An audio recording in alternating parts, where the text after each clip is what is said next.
Gators Breakdown, because there's never a dull moment in Gator Nation.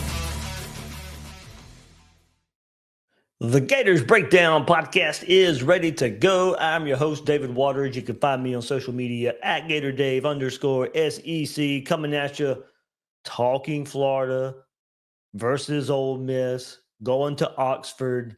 But of course, with this game, we're doing more than just talking about the opponent. We are talking about the head coach of the Ole Miss Rebels, Lane Kiffin, and the coaching search that goes on for Florida. Of course, he's at the top of the board. It's pretty much all the conversation of the Florida coaching search going straight towards Lane Kiffin. So, of course, I'm going to have Zach Moreth from the Rebel Walk. He joined us last year on Gators Breakdown.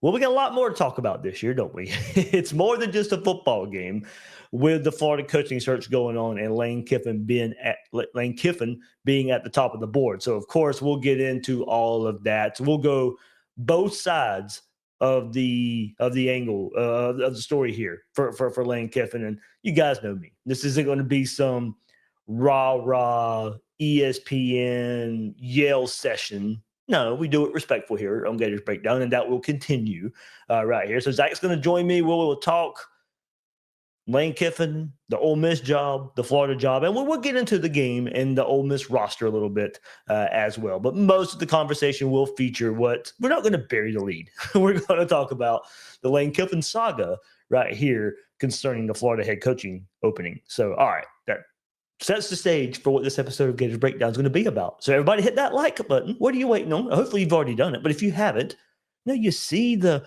graphics I have, and it says, hey, like and subscribe. Do all that. Leave some comments, all that good stuff right here. I know it's just been a lot of talk about the Florida coaching opening and mainly focused on Lane Kiffin. I mean, it's not just Florida and Florida side doing it.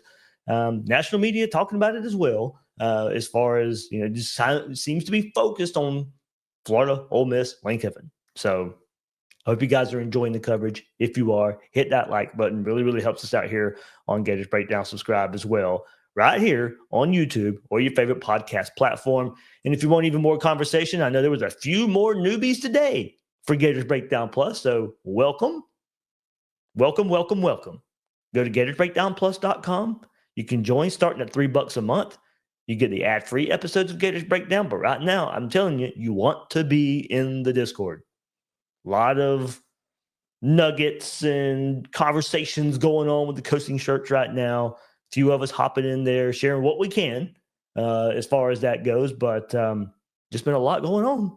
If you want to be part of the conversation, hop in right there. gatorsbreakdownplus.com. You get the access to the Discord.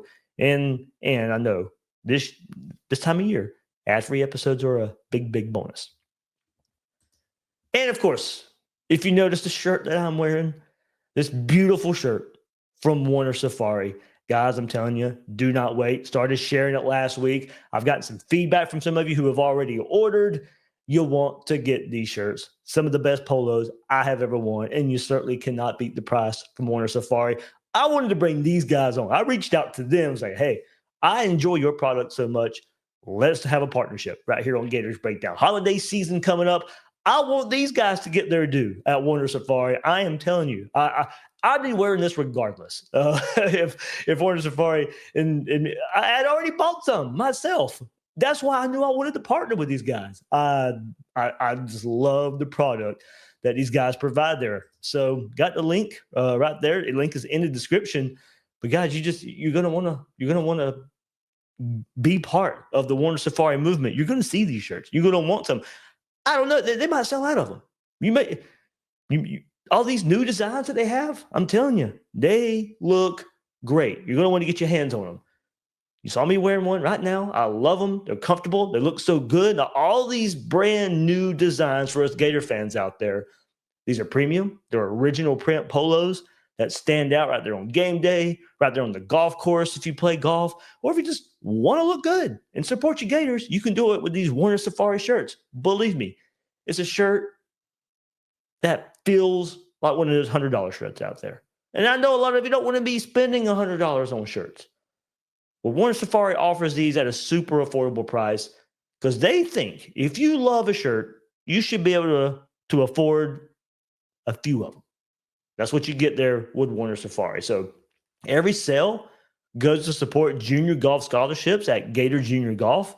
And sales from these officially licensed products support local children's programs in the UF community. So, guys, I'm telling you, you're not going to find shirts like this anywhere else. Breathable, comfortable, subtle swagger from the tailgate to the tee box. Click on the link in the description or visit warnersafari.com/discount/gatorsbreakdown and you get 10% off your order, upping the value even more. So warnersafari.com/discount/gatorsbreakdown, or the link is in the description. I've been sharing it on Twitter as well. But believe me, reach out to me. You get a discount, 10% off of already great price now. An already great price. You can get 10% off of that. All these designs right there waiting for you. You're certainly going to want to go and get these shirts. Holiday season coming up. They'll look great underneath the tree for you, for somebody else. Surprise a Gator fan with these. But you're going to want to go ahead and get them. You're going to want to go ahead and get them before the holiday season.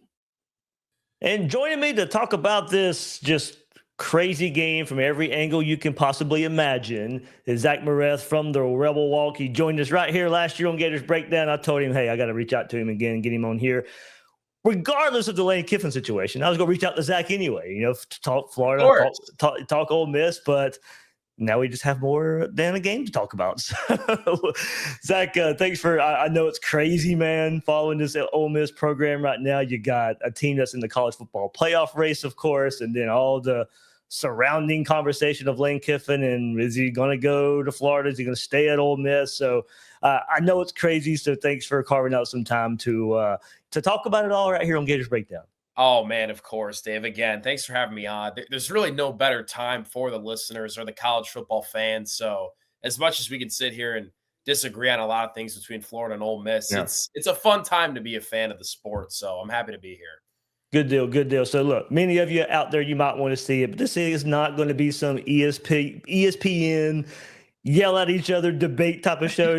This isn't going to be Stephen A. and Skip Bayless, just spouting nonsense for 30 minutes. I'm not that way. Zach's not that way. So we're going to have some respectful dialogue with this situation. Because look, it's the elephant in the room. We're not going to bury our heads in the sand and not act like there's nothing to talk about besides the football game this weekend. So,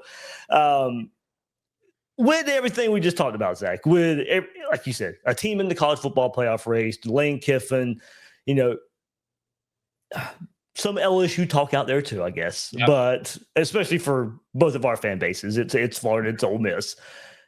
We'll get into in just a second, will he or won't he? But what is the whirlwind right now covering this Ole Miss program from a team in the college football playoff race and once again a potential coaching carousel that involves Lane Kiffin? It's really interesting, Dave. We live in a world where everything's based off of urgency. You want to look up a question, you look it up on your phone, you'll have it within 30 seconds. And you kind of see that from the national media.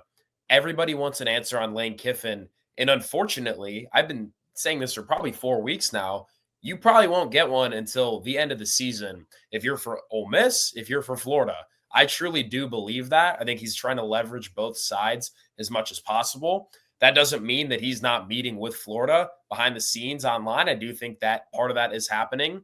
But at the same time, he's taken an entirely different approach on this 2022 season where he completely failed the second half because of the Auburn distraction. And he basically flipped a complete 180. Obviously, a credit to the players who were on the 2022 team who are now on this team. I think they're playing a great role in this to keep the team focused.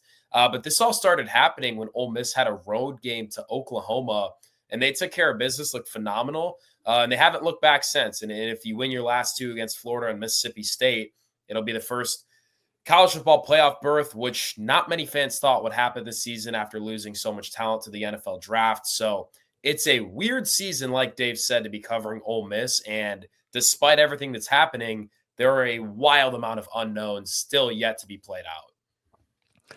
All right, so we won't bury the lead. We'll start on this angle of it. We'll talk about the upcoming game. And look, some of the storylines you just mentioned as well. But the main topic of conversation, at least from the Florida side, hey, look, it's a lost season for us right now. So and Lane Kiffin's name, of course, is in the conversation. And of course, it's can Florida pull Kiffin away from Oxford? Yep. I could think Lane's coming to Gainesville. I'm sure the Ole Miss side, you think plenty of reasons to stay there in Oxford. Right. So how I want to present this from your side, Zach, is what do you think keeps Lane in Oxford? And if he did make a move to Florida, why would he make the move to Florida? Yeah, man. I'll start on my side just to make the Ole Miss listeners happy here. There's really no question that he's kind of established himself here. For those who watch the ESPN 60 for 60 thing, Lane's family, Chris Kiffin, his brother's an analyst on the staff. Landry's a junior in college here. Knox Kiffin goes to high school here. Chris Kiffin's kids are growing up here. He moved his wife here. Lane's a changed person from, when he left Tennessee at midnight. And he has a lot of ties here in Oxford. He's finally settled in for really the first time in his career. And I think that's one of the biggest factors into this decision. I also think a lot of Florida fans discredit the Ole Miss collective. I do think it's a different era. And Ole Miss fans have typically answered the call. Now, I'm not going to sit here and tell you that Ole Miss football has the accolades and the history that Florida does, but on a financial standpoint, I do think it's relatively comparable. And I don't think that would be the primary reason that Kiffin leaves for Florida. Ole Miss fans, like I said, I think attendance has been the best it's ever been because of the noise from Florida LSU. I mean, there's even NFL fans I'm seeing on Twitter who want Lane Kiffin. It's the buzz everywhere. The last thing I have is the transfer portal and how he's utilized it at Ole Miss. He's really created an entirely new brand. The come to the SIP thing. They went out, they got Walter Nolan, Princely Umanmiela, and Jackson Dart a couple years before. They have the ability to go and recruit NFL talent. So why go to a place with probably higher expectations and potentially throw that out the window? And the situation that kind of helps me from the Ole Miss perspective is what would Florida fans do if you had a top 5, some can argue top 7 maybe in terms of talent in that 2024 roster, and Florida loses to Kentucky, LSU, and Ole Miss and misses the – I think the outrage on social media would make Ole Miss look basically pathetic for the reaction we had because there's a standard there, and I get that. Yeah. Now that leads me into why Lane would leave for Florida. There is a standard there. It's national championships. It's Tim Tebow. It's all these different guys over the whole course of the history of Florida football. It's one of the best jobs in the sport if you utilize it correctly. And again, as much as Lane is settled into Oxford, he still does have that history. So I'm not going to sit here and tell you that him leaving for USC in the middle of the night doesn't matter, because maybe there's a side of Lane that still thinks he's one job away from the national title. And that's where Florida sits. I do think if LSU wasn't having government issues, there's a lot going on there. I think they'd be more in the conversation. Yeah. But right now, I definitely think it's Ole Miss and Florida, two of some of the best jobs in the sport right now. Look, if Lane goes to Florida, I think Ole Miss will be able to compete with another coach. But again, it's really interesting. And again, it's amusing. Like I said, dude, it's keeping me entertained. So. Yeah, I mean, we both have our sides to cater to, right. and in that angle too. But it is a fascinating, and I've brought this up, and I kind of waffle on it a little bit. Of course, I look at it from a Florida bias, and it's like, yeah, this is the reason he should want to be here because we do have high expectations, and that could be a pull, or it could be a deterrent to some people. Right, goes both ways. Yeah, it does go both ways. So I don't know how coaches will put that out there, but you go this way with Kiffin, and it's just like the winning part of it. He's done a lot of winning at Ole Miss, and I've said, hey, look, he could be Ole Miss's Spurrier, what Spurrier was to Florida. Yep. Like he could be the lightning rod coach that sets it up, and then it's good for a long time. Sure. And he could stay there and say, okay, well, I can win. I can win there. I can win a national championship. And this, can be a program that, Florida was good before Spurrier.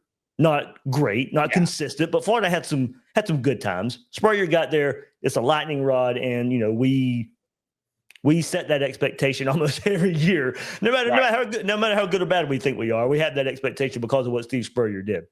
Lane could do that for Ole Miss. He could be the lightning rod that just starts it all and puts Ole Miss on the national scale for years to come, whether he's the coach or he's not the coach. So that's the way. If he's going to stay at Ole Miss, I can see. Look, he's we want him at Florida anyway because hey, we say he's cocky. Well, you know what? He could be so cocky enough to say, I can get it done here in Oxford. Right. I can get it done here. So I think the cockiness could work against Florida, even though that's what we want. We like it with Spurrier. We like it with Meyer. That's kind of how, I'll admit it, that's how we approach it just because of, look, I'm 42 years old. I grew up with Steve Spurrier. So, in my adolescence, I'm like, okay, there's a cocky son of a gun right there on the sideline. He doesn't care what anybody thinks about him. Lane's got a lot of that in him. And he could be cocky enough to say, no, I can get it done here at Ole Miss. Absolutely. And before the Gator fans tear my head off too much in the comments, I totally forgot to mention this, the Steve Spurrier thing, his wife, the Gainesville ties there absolutely exists. So I'm not going to, that definitely should have been mentioned in the Florida side of things. But like you said, I do think Lane's at a point, and Nick Saban kind of mentioned it a couple weeks ago, where at some point you almost, in today's era of college football, you almost have to take a step back and, look at the current playoff picture. Elko's over at Texas A&M in a program that was struggling under Jimbo. I mean, really inconsistent years, and now they look like one of the best teams in the country. Signetti's doing it at Indiana. I mean, enough said right there. So why not Lane do it at Ole Miss? But again, there's so many external factors to this. I told Dave before the show, you could flip a coin and neither decision would surprise me right now. But I do think a lot of the momentum that's helping Ole Miss is getting into the college football playoffs if they beat Florida and Mississippi State, because that puts Lane in a rather difficult situation. Obviously, I think everyone can agree to that. And my hookup this entire time has been, if Ole Miss loses and is out of the playoffs, I think that's when all of a sudden the Florida job goes from a coin flip to probably 75% plus, because there's really no focus going on in the Ole Miss building. But as long as those playoff chances are alive, I do feel like it keeps that coin flip and even potential Ole Miss fans feeling relatively confident in the situation. Yeah, I've even stood by that too. As soon as Billy Napier was announced that it was fired, and of course Lane's name was at the top, I was like, yeah, I feel good about Lane. Like, if Florida, for whatever reason, would have fired Billy Napier last year, or not for whatever reason, we know he struggled at the beginning of last year. If Florida would have fired Billy Napier after the Texas A&M game last year and made Lane Kiffin their top choice, I think he'd be in Gainesville right now. Yep. But then I said, let's fast forward a year. Let's take ourselves to the current situation. And I have said since the very beginning, I could see where every win makes it harder. Getting into the college football playoff can make it harder. I mean, a lot of me still thinks Lane might want to go to Gainesville, but then he's just like, well, let me tap the brakes. I'm winning here. We're in the playoff. Right. If Florida doesn't even want to wait, we'll see if Florida wants to wait through the playoff or anything like that. But if Florida can't get an answer out of him, may have to just move forward anyway. And it takes care of itself. So it's just it's this weird dynamic, because Florida, I mean, correct me if I'm wrong, Dave, I don't think Florida fans see a reality without Lane. And that's kind of the vibe I get. Right. That's kind of the vibe I get from social media. And then it's like, at what extent almost do you pull the plug if Lane keeps delaying this and delaying this? It makes for just a really strange and weird, complex situation for everybody involved. I said nothing but my wishes to the Ole Miss and Florida athletic departments, because that is quite the catastrophe. Yeah. You hinted at it right there. It may be part of this too. Do you think there's a sense or a scenario where Ole Miss maybe forces his hand? Say we get to after Egg Bowl, after SEC championship game, and there's still no extension if it's on his desk and if it's still not signed, or the AD can't get an answer yes or no. Is that sending a signal that, all right, I'm eventually going to go to Florida because you can't get an answer out of me now? Or is he still truly torn both ways? Do you see a scenario where maybe even Ole Miss maybe tries to force an answer? Because you guys can't be left hanging either. Exactly. I think Keith Carter, he's been probably the best athletic director the school's ever seen. And he's definitely not going to be blindsided by this. And to your point, Dave, I think he's going to go a step further. If Ole Miss beats Florida and State and is hosting a playoff game, I think he'll probably go to Lane sometime in December and say, we need you to make a decision, buddy, because signing days are happening with the high school class all throughout December. And in addition to that, you have to coach a playoff game, and then it's portal season. So the clock is ticking. Do we need Pete Golding to lead this team in the playoffs? Are you going to sign that extension, and are we going to get rolling? I hope as an Ole Miss fan, obviously doesn't come to that. But again, it's quite an interesting situation unfolding in college football. Yeah. Two more thoughts on this, and then we'll move forward a little bit. Yeah. You mentioned, well, I brought it up. You just mentioned it too, the extension. Of course, it comes out, I guess, about a month ago now that, hey, we're trying to get Lane to sign this. We want to make him one of the highest paid coaches in college football. Any more, I guess, to go with that, the extension part of it? Do you think it was a mistake to come out and say that publicly? And now Curt Cignetti has signed an extension.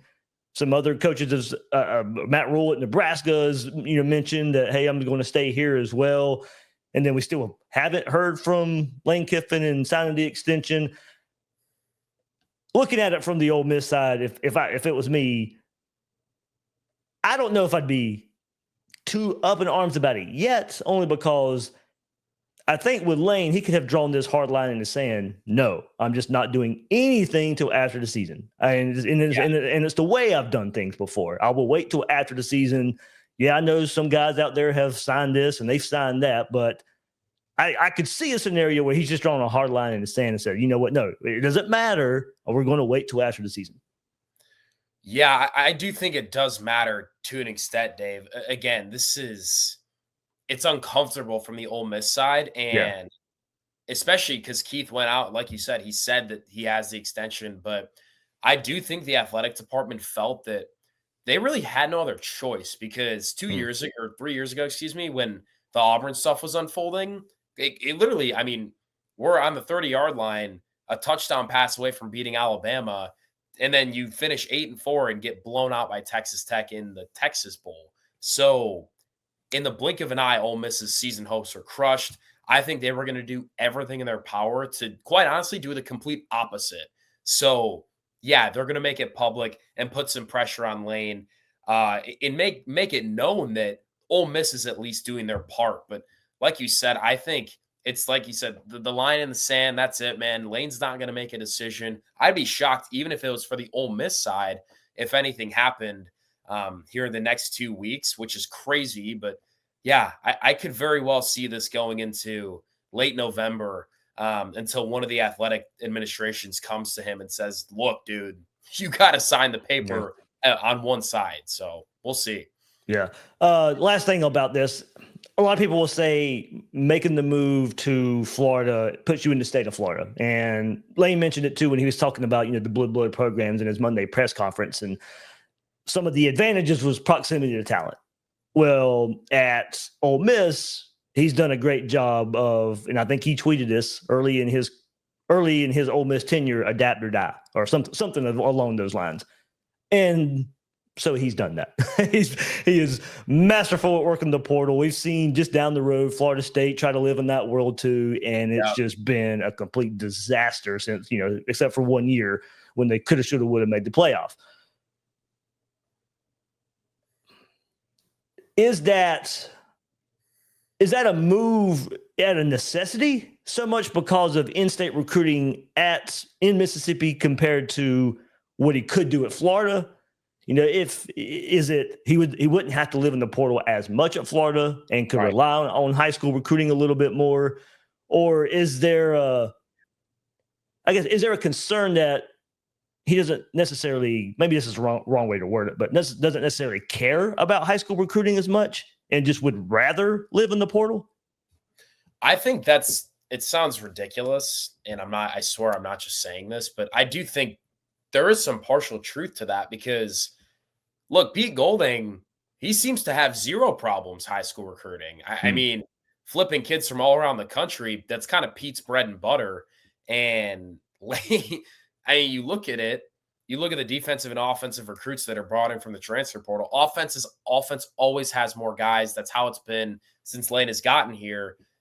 And it works now, which is part of the reason why I think Lane's understood that he might be able to get it done at Ole Miss because, again, Austin Simmons, a kid you get out of that Florida area, he doesn't work out. And now you got a D2 transfer who's going to lead you to potentially to your first playoff appearance in the 12-team college football playoff. So it goes yes and no. I'm not sitting here up here saying that Lane doesn't care about high school recruiting. I think if he went to Florida, high school recruiting will become a priority and become a lot better. But in today's era, I think the portal almost weighs almost equally to high school, just in terms of guys who can come in and play. And like I mentioned earlier, you're seeing it all around the country. Oregon dominates the portal every single year. Indiana had a killer portal class. Texas Tech, I mean, you name it. It's just kind of a new wave, but I do think that'd be something that would change down in Gainesville for sure. Yeah, and that's the thing, the weird thing, like, to me, Kiffin's done it better than anybody, but we're still so in the infancy stages of it is how sustainable is it? And like I said, Florida State has been terrible at it. Yep.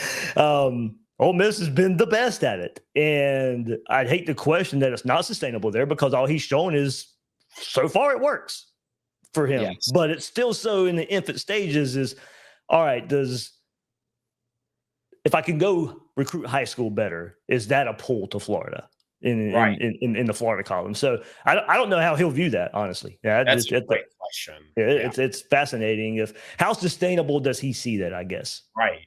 Again, it's because like it's just like two completely different worlds. But I think he'd kind of be forced to adjust, and I think he'd obviously be a little more successful at high school recruiting there as well. All right, there we go. There's a lot of deep conversation there for the. I think the main reason people are here, but there is a game, Zach. There is a game we got to get into just a little bit. I guess we don't have to, but we are going to. I still want to live in a football world as much as I can, even though it looks ugly for Florida. Is there a sense of revenge or payback for last year? For, of course, basically. Look, of course, it wasn't the only loss Ole Miss had, but there was still so much riding on the season at the end of the year. Everything was A-okay, and you come through the swamp, and Florida plays one of the best games of the year, especially on defense. So is there any talk of motivation or revenge from last year's game? It's funny you bring it up, Dave, because I was doing a podcast over at the Rebel Walk, and that's what we were talking about. We were like, okay, let's put aside the Lane Kiffin narrative for a second.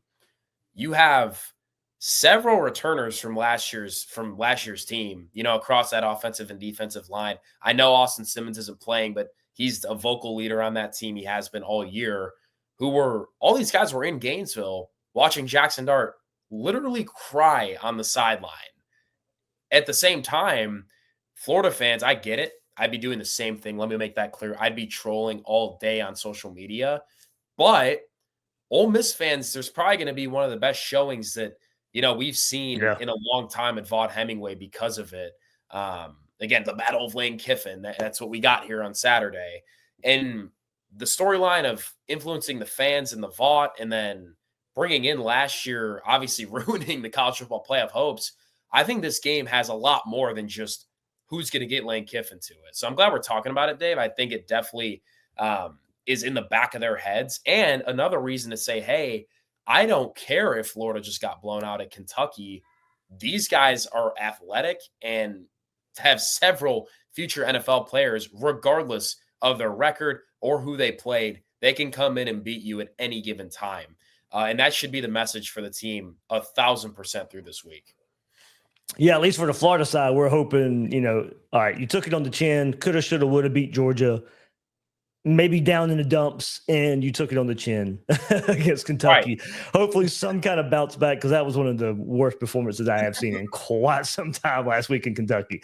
And look, it wasn't really representative of what we had seen from Florida this year. And that's one reason it was a surprise. I mean, Kentucky hadn't shown to be that good this year. Florida hadn't shown to be that bad. So hopefully it was just a blip on the radar, and this team can still go compete like they have at times this year. So let's move to the Ole Miss team a little bit. And look, I'm not trying to discredit Trinidad Chambliss here, but he continues the streak of good quarterback play from a Lane Kiffin quarterback. So Lane Kiffin's getting the best out of these guys. But in credit to him, he's just coming out of nowhere. I mean, nobody knew. I don't even know how much Ole Miss fans knew about Trinidad Chambliss before the season started. And now he's one of the SEC's best quarterbacks. And look, Florida saw this offense last season. Is it much of the same no matter the quarterback, or what are some key differences Trinidad brings to the table? Yeah, I think Trinidad has really opened the eyes of, I mean, I don't care if Lane's at Florida or Ole Miss. Lane Kiffin needs a mobile quarterback, not just a mobile one, a guy who has elite feel for the pocket and one who can escape through any danger. Jackson Dart has the ability to do that. Trinidad is unfortunately just that much better at it. And he brings a whole new level to, option read run plays, the RPO offense that Lane Kiffin uses heavily. And for, the play that comes to mind is the first drive at Georgia. I think their left defensive end basically came in untouched. Yeah. He's about to sack Trinidad, and he literally steps up in the pocket last second, maneuvers, and runs for a touchdown. It's stuff like that Jackson wasn't able to do in college. No disrespect. Obviously, we love Dart at Ole Miss, but it does bring that level of mobility, and it really benefits Kejuan Lacey a ton. It's really opened up a whole new level to this offense. And like I started out the rambling with, Lane Kiffin, his offense is next level when he has a quarterback who can run as fast as a running back. Yeah, and you mentioned Kejuan Lacey, almost the kind of same story. Comes out of nowhere. Transfers in from Missouri. He's a sophomore, and I mean, look, Florida, for one thing for sure, Florida cannot play like they did last week. I mean, Kentucky pushed them around over 200 rushing yards as well. Lacey plays a very physical brand of football, so Florida's really going to have to, kind of show what they've shown before that Kentucky game last week. Absolutely. Kejuan he's not just a great player on the field, but he doesn't talk. He doesn't say anything. Like, he's just going to go and run you over. And quite honestly, he's a guy who's coming in around maybe 200 pounds, and he runs like he's damn Derrick Henry out there. So I have a lot of respect for Kejuan. He's really shifty. He's probably going to always break the first tackle. The only game he really got swallowed up there was Georgia. And again, they have one of the best run defenses in the country.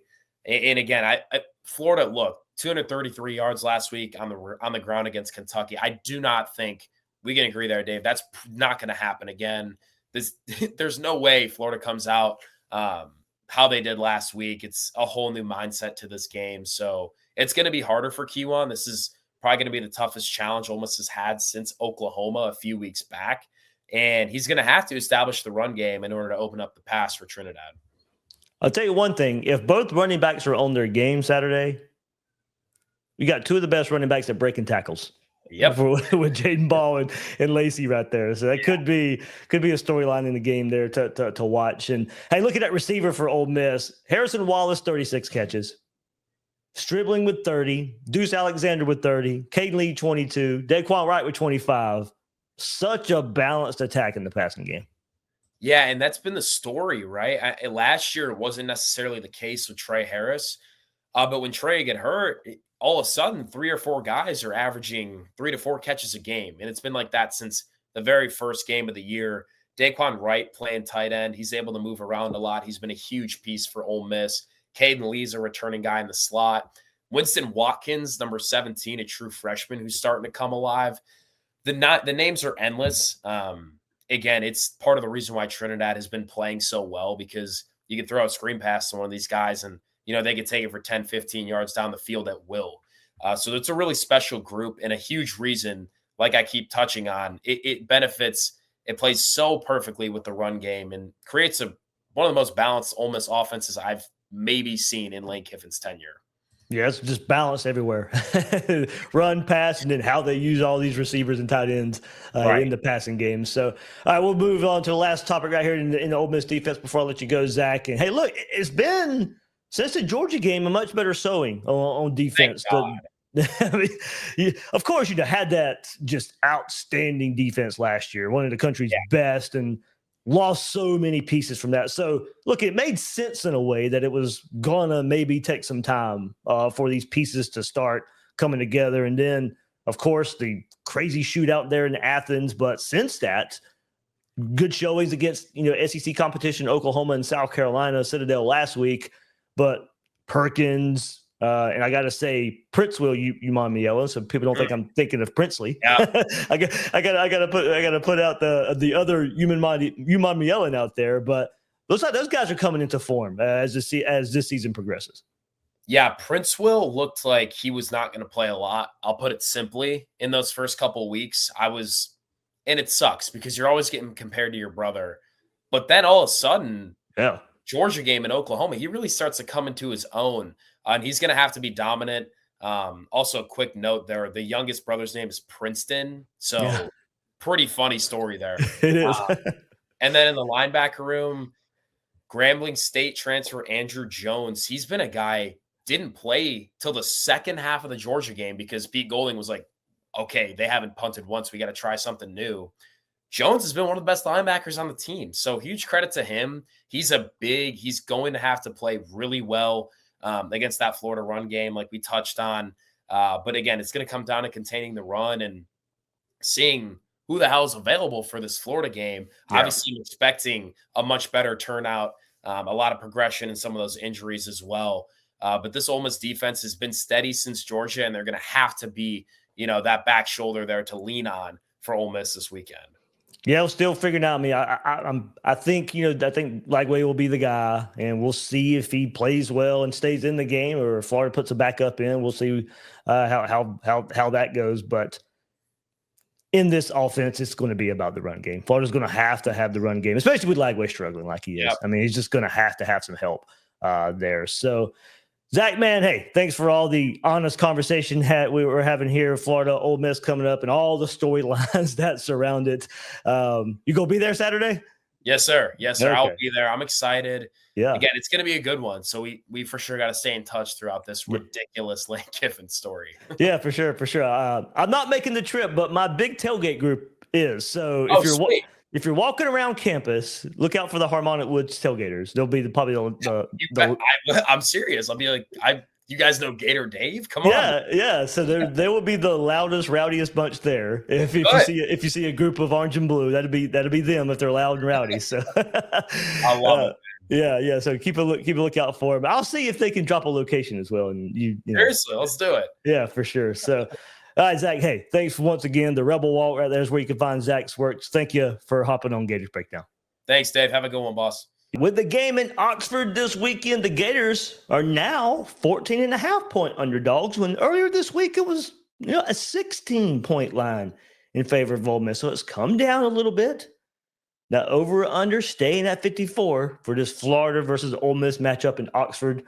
Look, you can go bet it at MyBookie, bet all the football you want, all the college football you want, all the NFL football you want, and play those casino games. One account, one wallet, bet football all weekend. Then you can spend some time hitting the slots if that's your thing. You don't have to switch apps. You don't have to jump to another platform. Just straight up action right there at MyBookie. If you want to dive into that NFL action, you can get into it even more with player props and more super contests, survivor pools. Go bet it all at MyBookie. It is your one-stop sports book and casino in one. And look, if you're new to MyBookie, use our promo code Gators and get your first bet up to $500 fully covered. Make your play. If it doesn't hit, you get it right back with the bet back bonus. No stress. You just get that one-time rollover, so you're free to reload and keep firing. So sign up at mybookie.ag with promo code Gators and claim your bet back bonus. We will get more into the matchup there. Zach and I just discussing it, of course.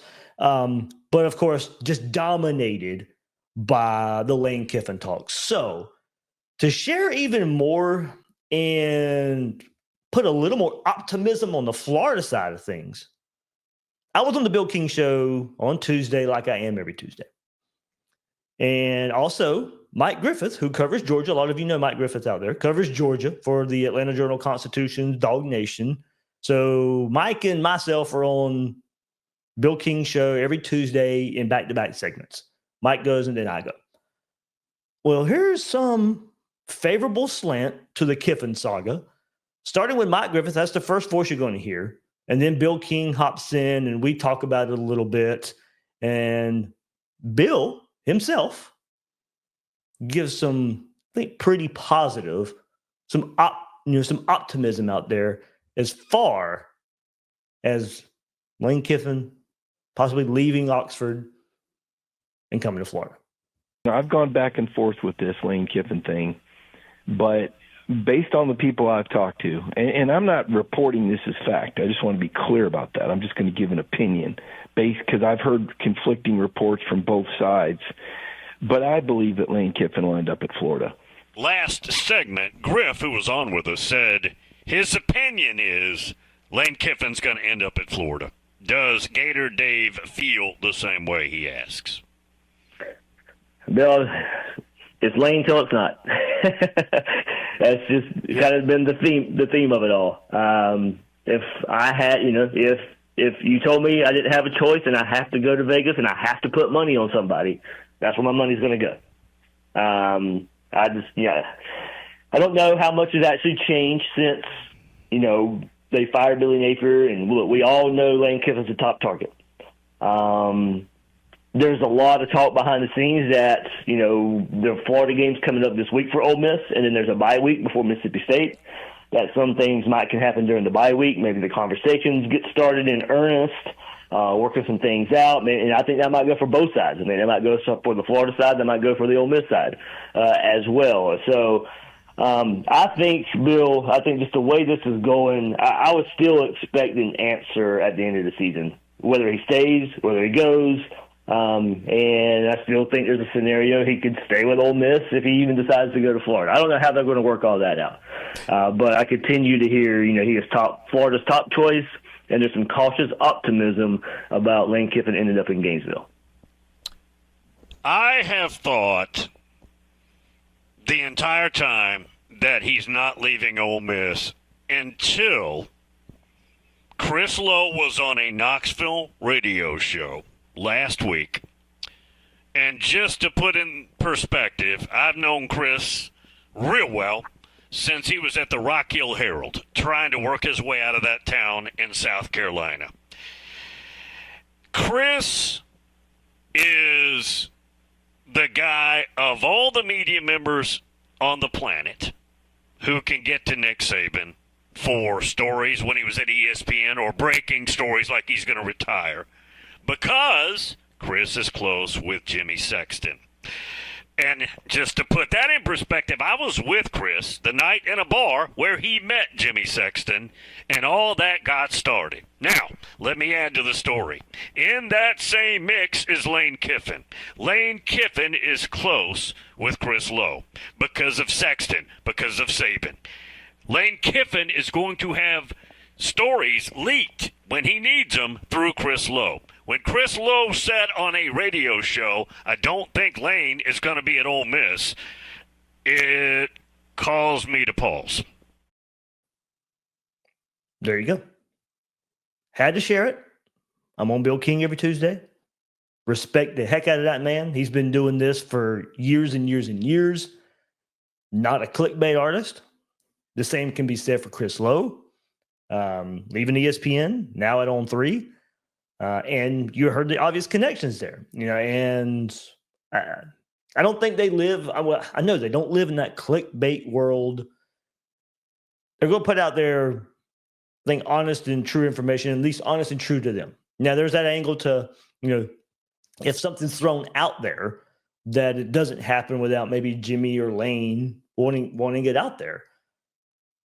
At the same time, I think there's going to be a lot of truth to what they put out there, because Chris Lowe has that reputation.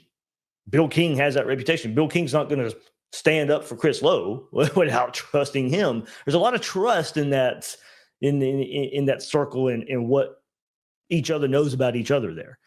So to me, I put a lot of stock in that.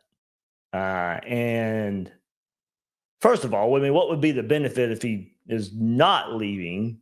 If Lane is not leaving, of putting that out there? I mean, is it really just to force Ole Miss's hand in this? No, they're already they're already planning to go all in for Lane Kiffin, as much as all in as they can go. Now, some of that is, look, whatever monetarily, they might be able to match whatever Florida can match, whatever LSU can match. It's going to, we've always said, a lot of this is not going to be about money for Lane Kiffin. So as far as Lane Kiffin's contract, staff salary, all that, there's probably not going to be much of a difference, if at all. It's going to be the other things if Lane Kiffin decides to leave Oxford. That was on Tuesday. There seemed to be some positive mojo on Wednesday, on Tuesday, later on Tuesday and Wednesday. But when you start hearing guys like Bill King, who has just, like I said, been around this a long time, how he props up Chris Lowe, the trust of Chris Lowe between the parties there. Now, it's not set in stone because Chris Lowe doesn't think Lane Kiffin's going to be at Ole Miss or thinks he leaves Ole Miss.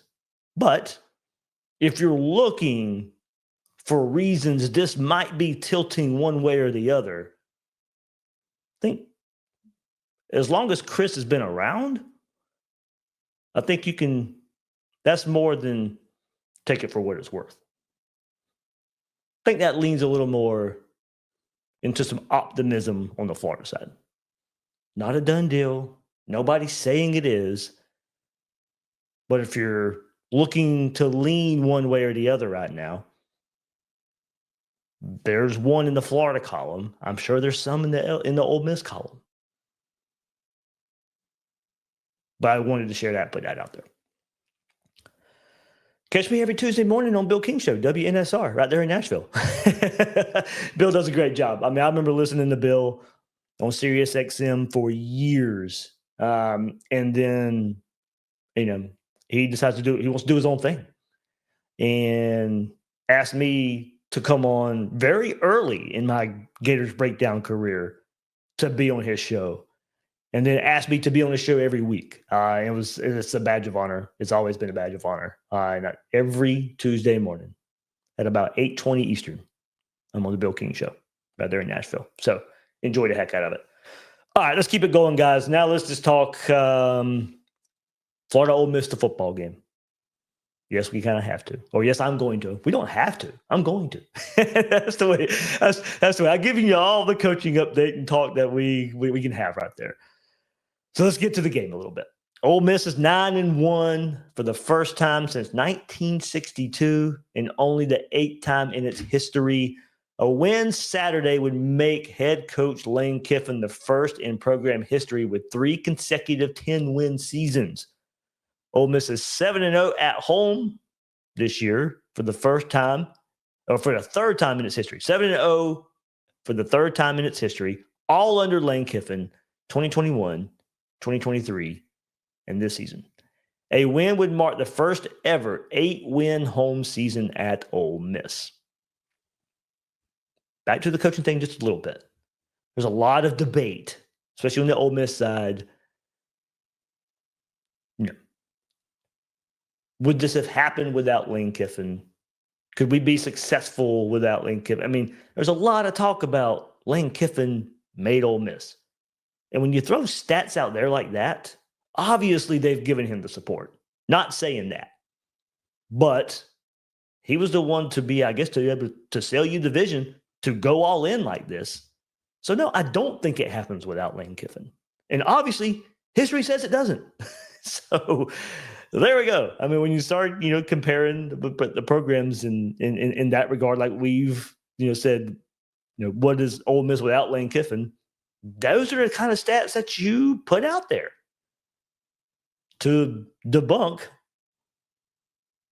that Ole Miss could be a lot more without Lane Kiffin. Now, maybe he's a spark and they can continue on like this. Might be, with or without him. But the argument of who made who. Well, when you haven't done anything before him and things like that are a credit to him, it would be first time since or first time ever. That's a mark for Lane Kiffin there. All right, let's go to the quarterback. Trinidad Chambliss here for the Rebels. Owns 4 games with 300 passing yards and 50 rushing yards, second most by any SEC quarterback in the last 30 years, behind LSU's Jaden Daniels. One more time. 4 games with 300 passing yards and 50 rushing yards. It's the second most by any SEC quarterback in the last 30 years, behind LSU's Jaden Daniels during his 2023 Heisman season. Chambliss tied with Eli Manning in 2001 for the most consecutive 250-yard passing games to start a career at Ole Miss with 6. The first SEC quarterback in available records, that goes back to 1994. So the first SEC quarterback since 1994 with 300 passing yards and 50 rushing yards in 3 straight games. So Trinidad coming off the bench, Sauce and Simmons team coming into this year.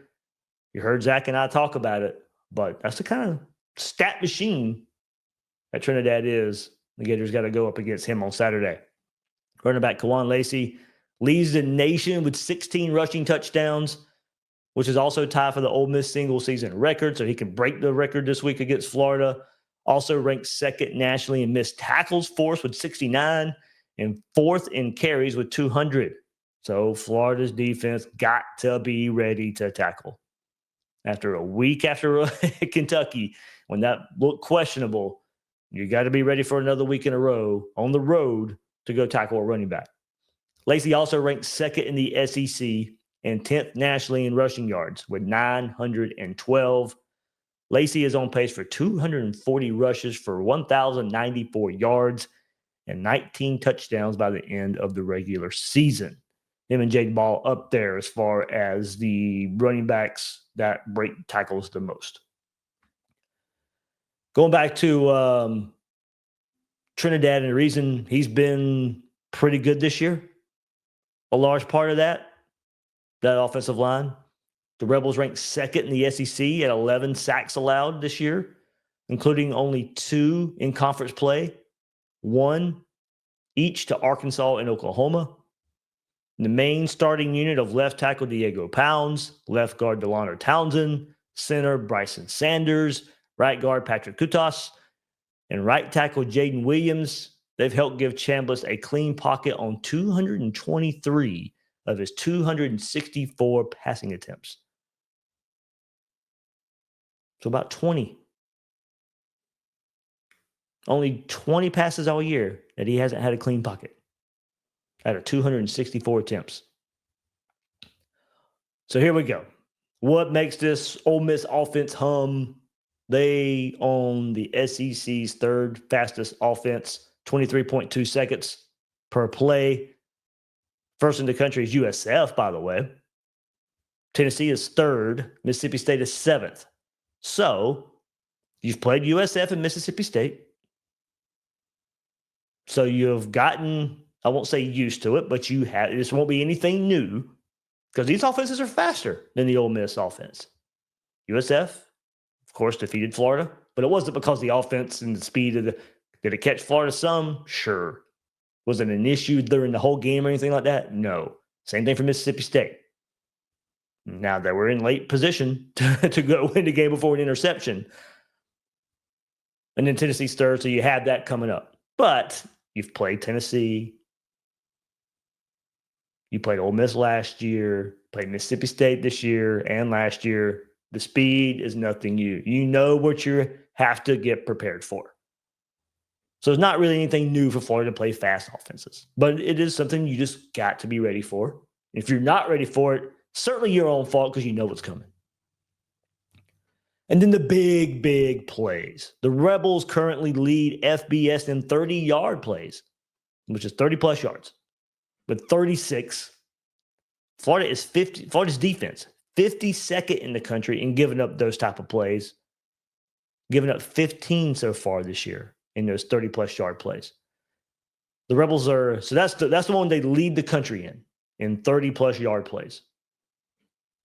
The Rebels are top 10 in 20-yard plays, third with 65, while Florida is 56 in the country in giving up those plays, giving up 36 of them. In 40-yard plays, Ole Miss is tied for third with 18, while Florida ranks all the way down at 87th and giving up 10 40-yard plays. There you go. There you go. Watch the explosives, especially the big ones, especially like the 40-yard variety.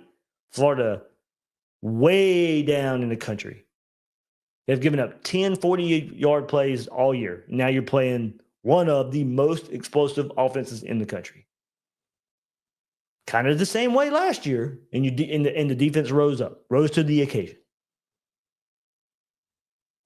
Can they do it again? I mean, this is the best and the most balanced offense Florida has faced this year.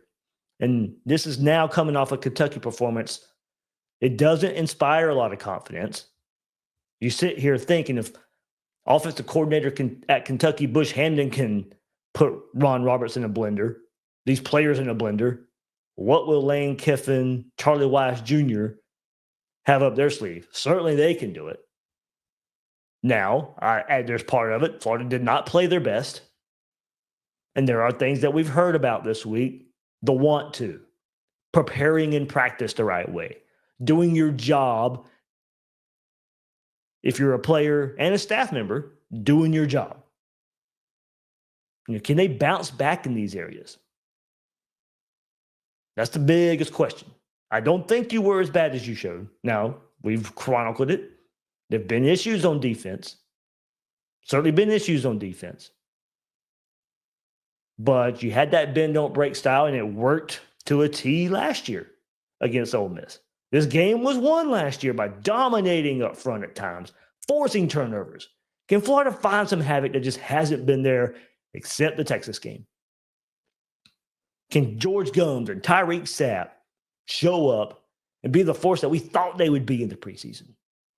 Sure, missing Caleb Banks in the middle hurts those guys, hurts the whole defensive line. Obviously, now teams can just focus on stopping the edge rushers. But man, I mean,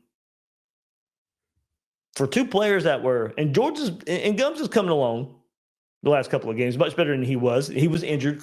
Not credit, but can't discredit that part of it. But Tyreek Sapp has just been invisible for a lot of this year. Now teams can focus on him a bit more, especially with Caleb Banks being out and a lot of young guys playing around him.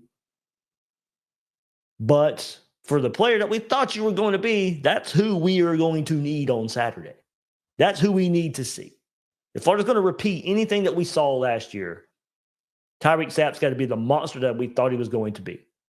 So for me, it's pretty easy. Not easily done, but Florida's just got to get more havoc up front. Now, it's be dangerous. Chambliss can hurt you with his legs. This is a balanced attack overall in the rushing department, in the passing department. If Kentucky had you in a blender last week, they can certainly do it here too. But Florida's going to have to be strong up front. Stop the run. And this is not a shot at Trinidad by any means, but make him beat you. He probably will. But you can't have it where Lacey's going crazy and then Chambliss can just kind of just do at will whatever he wants to do. Put him in obvious passing situations, see what happens. On the other side of it, let's go to the Ole Miss defense. Ole Miss ranks top 30 nationally in passing defense, 18th, giving up 179.5 yards per game.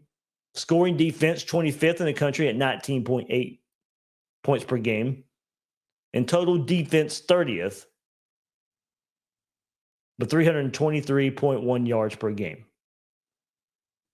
Across its last three games, Ole Miss has 27 tackles for loss and 11 sacks while yielding 231.7 yards per game. Those 27 tackles for loss across the last three games come after only having 28 total in the first 7 games.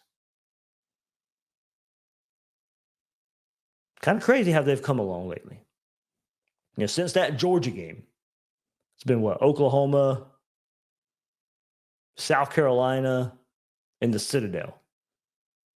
Now, okay, Citadel, that's part of this 3, but playing well even before that. In the 2 games before that. 28 before the last 3 games. Tackles for loss, 27 in the last 3. Junior linebacker Suntarine Perkins, he's tallied 2 sacks across the last 2 games, which currently puts his 16 career sack in a tie for 9th all-time at Ole Miss. You go back to last year, crazy sophomore season with that really good defense surrounded by a lot of good players. Last year, he had 14 tackles for loss, 10.5 sacks. Not as dominant as the season this year by not being surrounded by a lot of those guys who went on to the NFL. But maybe coming together at the right time. A player that has, you heard us talk about him, linebacker Prince Will, you mind me yelling, Princely's brother. He leads Ole Miss with 8 tackles for loss and 4.5 sacks. Linebacker TJ Daugherty leads the Rebels with 63 tackles. And he's Ole Miss top returning tackler from last year with 76. And then defensive end Cam Franklin leads the team with an impressive 14 quarterback hurries on the year. Franklin also ranks 3rd on the team in tackles with 48, tackles for loss with 6.5, and sacks with 3.5. Start looking at the Ole Miss defense and the Florida offense. What will Florida get from DJ Lagway? What will they get? Was the benching last week any kind of wake-up call? I have my doubts, but if you're starting to try to look for ways Florida can win this game, or if we're at the end of it and Florida does win the game, what needs to happen or what happened for it to get there?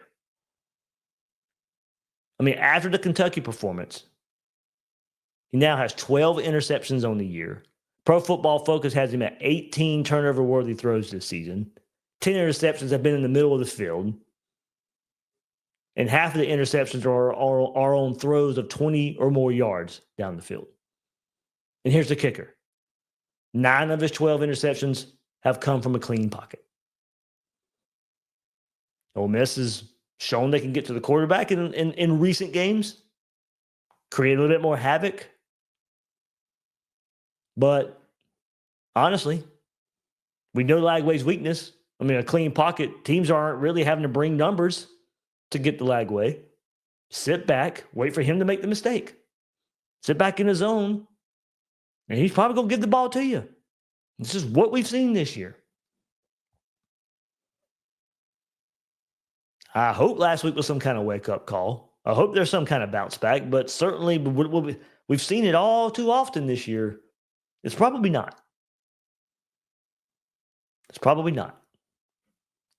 Ole Miss defense, weaknesses in stopping the run. They rank 73rd in success rate. So can this Florida offensive line live up to its preseason expectations? Can this offensive line, can this game plan step up to give Jaden Ball some room to hit some runs and stay in 3rd and manageable? And honestly, that's exactly what's needed in this type of game. Keep the offense on the field, especially if this defense is going to show what they showed last week. This offense is going to need to sustain some drives. Keep that Ole Miss offense on the sideline. You're going to have to ugly this game up. That Ole Miss offense, they can find a groove. And once they get in it, it's going to be hard to get them out of it. So maybe you can frustrate them a bit if you can keep your offense on the field. So with not knowing at all what we're going to get from DJ Lagway, and Ole Miss's more struggles in stopping the run than the pass, this offensive line, this running, is going to have to just open some holes for Jaden Ball. Win your matchups. Read your keys. Know where to go, know who to block. Certainly big issue last week. And just go get it done. I don't think it's going to happen. I just don't think it's going to happen. 37-17 Ole Miss. That's the prediction right there. Unfortunately, first of all, it's another game on the road. Since Billy Napier took over, and then go back to last week against Kentucky, just no luck on the road. It's not going to start here. Might be the best team you've played all year. When it's all said and done, we'll see. Texas A&M, Georgia ranked in front of Ole Miss, so they're certainly in the grouping of one of the best teams. They gave Georgia all they could handle there in Athens, and now you got to go to the Grove, got to go to Oxford.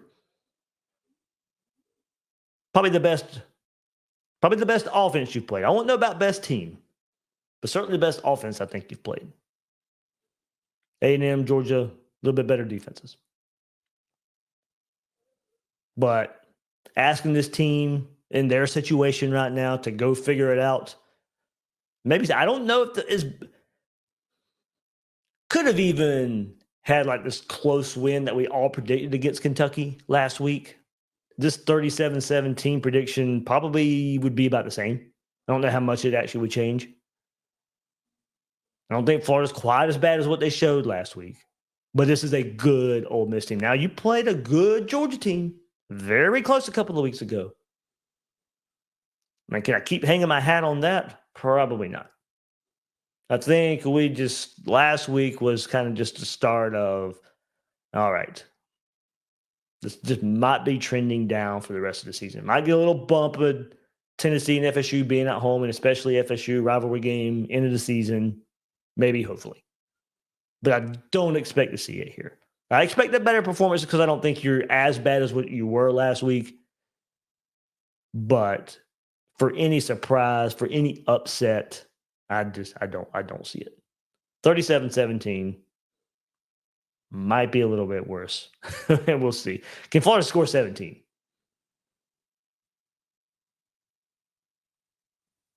I don't see them scoring more than that. They're going to have to ugly the game up. 17, 20-point range, and then see if you can turn over Ole Miss a little bit. All right. That'll do it. That'll do it for this episode of Gators Breakdown. One more time, thank you to Zach Moreth from the Rebel Walk joining us right here, giving us his insight, his perception of the Florida Lane Kiffin battle and the battle of this game that'll take place on Saturday. That'll do it for this episode of Gators Breakdown. I am your host, David Waters. You can find me on social media at GatorDave_SEC. Guys and girls out there, thank you for joining me on this episode of Gators Breakdown.